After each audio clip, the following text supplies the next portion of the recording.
வணக்கம் அன்பு மக்களே. நாம் இந்த பதிவில் பார்க்க இருப்பது 2024ஆம் ஆண்டு மே மாதம் மகர ராசி பலன்.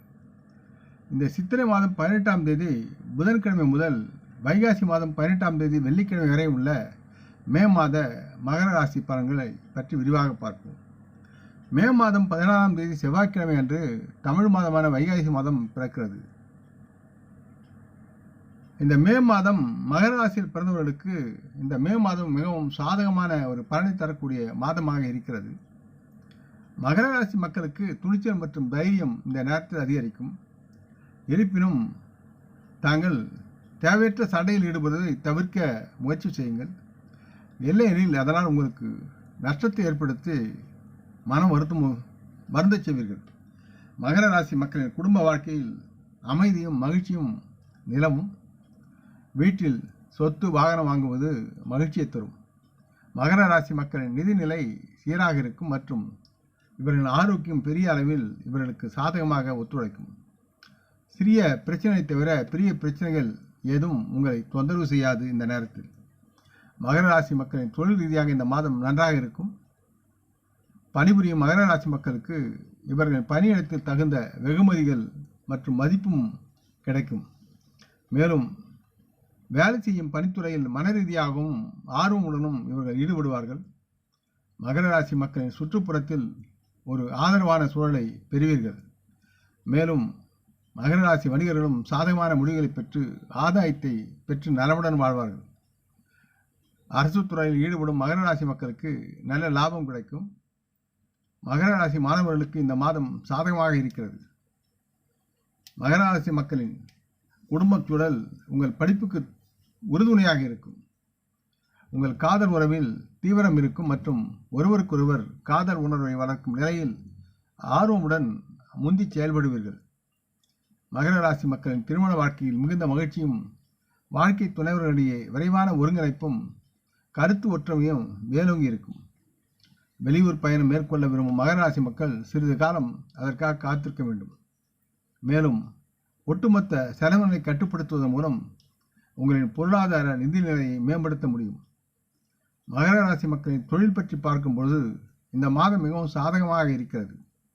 5 மற்றும் 10ஆம் வீட்டின் அதிபதியான சுக்கிரன் 4ஆம் வீட்டில் அமர்ந்து 10ஆம் வீட்டை முழு பார்வையை பார்ப்பதால் தாங்கள் வேலை செய்யும் பணியிடத்தில் உங்கள் முயற்சிகள் யாவும் நல்ல மனதுடன் செயலில் இருக்கும். அது அங்கீகரிக்கப்படும். சூரியனின் தாக்கம் எப்போதும் உங்களுடன் இருக்கும். எனவே தன் முனைப்பால் எதையும் சொல்வதை நீங்கள் தவிர்க்க வேண்டும். கேட்டால் ஒழிய நீங்கள் வாயை திறக்காதீர்கள். இல்லையெனில் மற்றவர்கள் உங்களின் வார்த்தைகளை தவறுதலாக புரிந்து கொண்டு எதிர்மறையாக எடுத்துக்கொள்வார்கள். 6ஆம் வீட்டின் அதிபதியான புதன் 3ஆம் வீட்டில் தங்கி ராகு செவ்வாயும் அங்கே இருக்கிறார். இதனால் உங்கள் நுட்ப அறிவு மற்றும் கடின உழைப்பில் சரியான கவனிப்பை உறுதி செய்யுங்கள். தேவையற்ற வீண் பேச்சுக்களில் இருந்து விலகி பணியிடத்தில் சக ஊழியர்களிடம் சற்று கவனமாக இருக்கும். அவர்கள் சிலர் நண்பர்களாக காட்டப்படுவார்கள். ஆனால் அவர்கள் தொடர்ந்து உங்களுக்கு சிக்கலை உருவாக்க முயற்சி இருப்பார்கள். ஆகவே சக ஊழியர்களை புரிந்து கொண்டு செயல்படுங்கள். மேலும் இவர்களிடம் எச்சரிக்கையாக இருக்க வேண்டியது உங்களுடைய முக்கியமான கடமையாகும். வணிக வியாபாரிகளுக்கு இந்த மாதம் சாதகமாக இருக்கும் மற்றும் உங்களின் வணிகத்துறையில் ஒட்டுமொத்த முன்னேற்றமாக நீங்கள் செயல்படுவீர்கள். உங்கள் வணிக பயணங்களில் வெற்றி வாய்ப்பு அதிகமாக உள்ளது. அரசு துறையில் ஈடுபட்டுள்ளவர்களுக்கு குறிப்பிட்ட காலத்தில் நல்ல பலன்களை பெறுவார்கள். உங்களின் வெளிநாட்டு வழிகளில் சரியான முயற்சிகளை மேற்கொண்டு செயல்பட்டால் உங்கள் தொழிலில் சரியான லாபம் உங்களுக்கு கிடைக்கும். இருப்பினும் எந்த ஒரு வணிக விரிவாக்கத்தையும் மகர ராசி மக்கள் இந்த நேரத்தில் தவிர்க்க முயற்சி செய்யுங்கள். காரணம் என்னவென்றால் இது உங்களுக்கு தீங்கு விளைவிக்கும் சூழலை தரும். மகர ராசி மக்களுடைய பொருளாதார நிதி பற்றி பேசும்போது இந்த மாதம் நிதி சார்ந்தவற்றில் நிம்மதியின் அடையாளமாக இருக்கும். 10ஆம் வீட்டின் அதிபதியான சனி இந்த மாதம் முழுவதும் தங்கள் 2ஆம் வீட்டில் அமர்வதால் ஒட்டுமொத்த நிதிநிலை வலுப்பெறும். வங்கி இருப்பும் கடுமையாக உயரும். தாங்கள் எடுத்த முயற்சிகள் அனைத்தும் வெற்றி பெறும். இந்த நேரத்தில் உங்கள் அனைத்து முயற்சிகளுக்கும் சரியான முடிவுகளை பெற்று பொருத்தமான லாபத்தை நீங்கள் பெறுவீர்கள். தேவகுரு வியாழன் 5ஆம் வீட்டில் அமர்ந்து தங்களின் முதல் வீடு 9ஆம் வீடு மற்றும் 11ஆம் வீடு ஆகியவற்றின் முழுமையான பார்வையை வழங்குவார். அதன் காரணமாக தகுந்த நல்ல முடிவுகளை எடுப்பதன் மூலம் சரியான வழிமுறைகள் மூலமாகவும் முறையான வழியிலும் நல்ல ஆதாய பணம் சம்பாதிக்கவும் உங்களால் முடியும். ஒவ்வொரு நாளும் செல்வம் உயரும், பொருளாதாரம் உயரும் மற்றும் வருமான நிலையில் நிலையான அதிகரிப்பு இருக்கும். இந்த மாதம் நீங்கள் புதிய வாகனம் வாங்குவதற்கு நீங்கள் செலவு செய்யலாம். இது முழு குடும்பத்திற்கும் மகிழ்ச்சியின் ஆதாரமாக இருக்கும். இதனால் மகர ராசி மக்களுக்கு மகிழ்ச்சி அதிகரிக்கும். மகர ராசி மக்கள் வியாபாரம் செய்வதற்கு வியாபாரத்தில் லாபம் கிடைக்க வாய்ப்பு அதிகமாக இருக்கிறது. பங்கு சந்தையில் துல்லியமான முதலீடுகள் இந்த மாதத்தின் பிற்பகுதியில் உங்களுக்கு சாதகமான விளைவுகளை அளிக்கும். எதிர்காலத்தில் அவை பல மடங்கு பலன்களை பெற சரியான இடங்களில் பொருத்தமான முதலீடுகளை செய்ய வேண்டியது அவசியமாக இருக்கிறது. உங்களுக்கு மகர ராசி மக்களின் ஆரோக்கியம் பற்றி பார்க்கையில் இந்த மாதம் மகர ராசி மக்களுக்கு சாதகமாக இருக்கும். மேலும் எந்தவிதமான பெரிய நோய் தொல்லைகளும் நோய் தொற்றுகளும் உங்களை அண்டாது. ராகு, செவ்வாய், புதன் 3ஆம் இடத்தில் இருப்பதால் தொண்டை அல்லது முதுகு பிரச்சனையை நீங்கள் சந்திக்கலாம். அதில் வலி ஏற்படலாம். சிலருக்கு தொண்டைப்புண் பிரச்சனையும் இருக்கலாம். சிறு குழந்தைகளுக்கு பெரிதாக்கப்பட்ட டிரான்சிஸ் பிரச்சனை உருவாகலாம். எனவே இந்த நேரத்தில் சரியான கவனிப்பை குழந்தைகளுக்கு அவசியம் கொடுக்கவும். பிரபஞ்ச வானிலைக்கு ஏற்ப காது வலி ஏற்படலாம் சிலருக்கு. இதனால் சிறிய பிரச்சனைகள் கவனமாக இருக்கும் மற்றும் அவை உங்களை தொந்தரவு செய்யக்கூடிய சூழல்கள் இருக்கும்.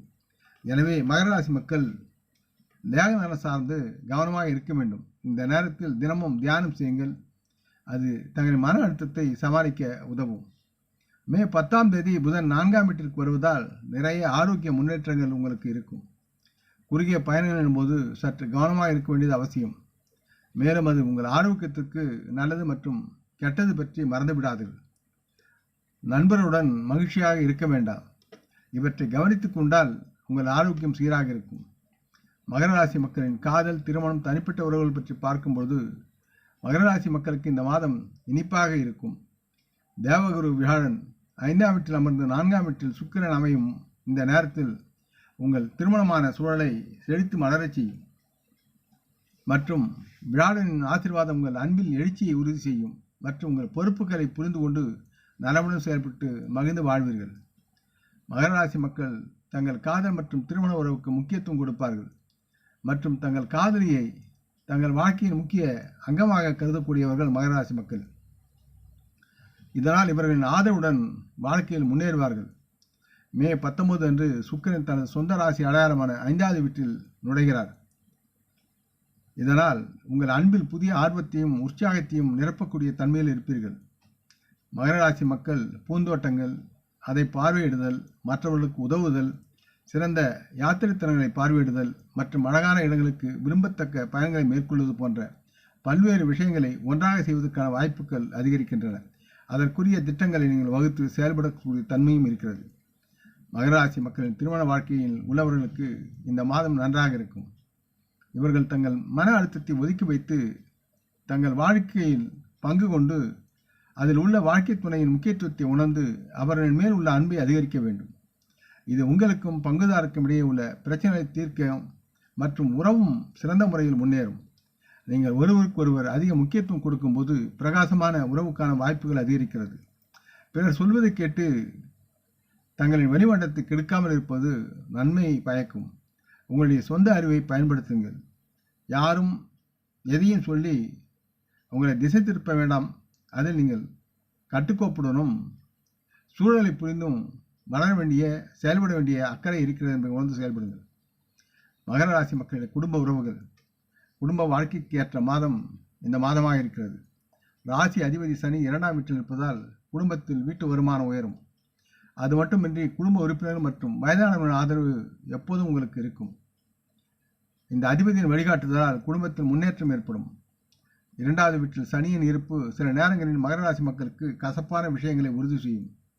சில நேரங்கள் அது உண்மையாக இருக்காது என்பதை உணர்ந்து செயல்பட வேண்டும். இருப்பினும் மற்ற நபர் மோசமாக உணரக்கூடிய ஒன்றை விளைவிக்கும் தன்மையில் நீங்கள் செயல்பட வேண்டாம். இது கெட்ட பழக்கங்களை தவிர்க்க முயற்சி செய்யுங்கள். 4ஆவது வீட்டில் சூரியனும் சுக்கிரனும் ஒன்றாக அமர்ந்திருப்பதால் குடும்பத்தில் ஒட்டுமொத்த மகிழ்ச்சி மற்றும் வசதிகள் அதிகரிக்கும். குடும்பத்தில் மகிழ்ச்சியை தரக்கூடிய வாகனம் வாங்குவதற்கான புதிய வாய்ப்புகள் உருவாகிறது. மேலும் மற்றவர்களை விட நீங்கள் உயர்ந்தவர் என்று நிரூபிப்பதை நீங்கள் தவிர்க்க வேண்டும். நீங்கள் எப்படி இருக்கிறீர்களோ, எப்படி வாழ்கிறீர்களோ அப்படித்தான் மற்றவர்களும் என்பதை நீங்கள் உணர்ந்தால் எல்லோரும் உங்களை விரும்புவார்கள், உங்களை பாராட்டுவார்கள். உங்கள் உணர்வுகளை புரிந்து கொண்டு உண்மையாக இருக்க நீங்கள் முயற்சி செய்யுங்கள். செவ்வாய், புதன், ராகு 3ஆம் இடத்தில் முழுவதுமாக இருப்பதால் உங்கள் உடன் பிறந்தவர்களுக்கு உடல் வலி மற்றும் பல்வேறு பிரச்சனைகள் அதிகரிக்கும். அவர்களுக்கு உங்கள் உதவி தேவைப்படும். இதனால் அவர்களுக்கு சரியான நேரத்தில் நீங்கள் உதவுங்கள். ஆலோசனை மற்றும் பரிகாரம் மகர ராசி மக்களுக்கு தினமும் சனி பகவானை வணங்குங்கள் மற்றும் சிவா விஷ்ணுவை வணங்குவதும் நலமாக இருக்கும். தவறாமல் சண்முக கவசத்தை பாராயணம் செய்யுங்கள். குழந்தை அல்லது சிறுமிகளின் பாதங்களை தொட்டு ஆசி பெறுங்கள். அவர்களுக்கு இனிப்பு பண்டங்களை கொடுங்கள். புதன்கிழமை அன்று தாய் பசுவிற்கு பசுந்தீவனம் கொடுங்கள். யாவும் உங்களுக்கு நலமாகும். நீங்கள் எண்ணியது யாவும் செயல்படும். மகிழ்ந்து வாழக்கூடிய சூழலை இந்த மாதம் நீங்கள் பெறுவீர்கள். இந்த பதிவை நீங்கள் விரும்பி இருப்பீர்கள் என்று நம்புகிறேன். அப்படி இருந்தால் நீங்கள் இதை உங்கள் நலம் விரும்பியுடன் பகிர்ந்து கொள்ள வேண்டும் என்று கேட்டுக்கொள்கிறேன்.